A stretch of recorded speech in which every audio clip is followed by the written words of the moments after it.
જીથુડી પંચમુખી હનુમાનજી આશ્રમ ખાતે બપોરના 12 કલાકે હનુમાનજી મહારાજની મહાઆરતી કરવામાં આવી હતી।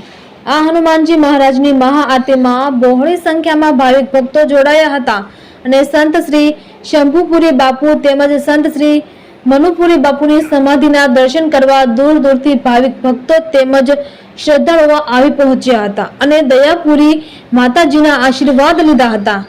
તેમજ જીથુડી ગામમાંથી પણ પંચમુખી હનુમાનજી આશ્રમ ખાતે બહોળી સંખ્યામાં ભાવિક ભક્તોએ ગુરુ પૂનમની ઉજવણી કરવામાં આવી પહોંચ્યા હતા।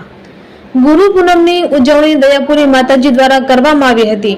આ પંચમુખી હનુમાનજી આશ્રમ ખાતે હનુમાન જયંતિ, ગુરુ પૂનમ, સંત શ્રી શંભુપુરી બાપુની તિથિ, મનુપુરી બાપુની તિથિ એવા અનેક તહેવારોની ઉજવણી કરવામાં આવે છે અને 500 થી 700 ભાવિક ભક્તોએ જીથુડી પંચમુખી હનુમાનજી આશ્રમ ખાતે મહાપ્રસાદનો લાવો લીધો હતો।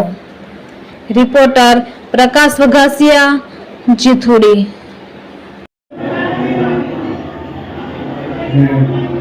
મારું નામ મેહુલ ડેર। આજરોજ પંચમુખી હનુમાનજી આશ્રમે ગુરુ પૂર્ણિમાની ભવ્ય ઉજવણી કરવામાં આવે છે, જેમાં સંત શ્રી શંભુપુરી બાપુના આશીર્વાદથી દયાપુરી માતાજીએ બધું આયોજન કરેલું છે અને જેમાં ગ્રામજનો મહાપ્રસાદનો લાભ લીધેલો છે।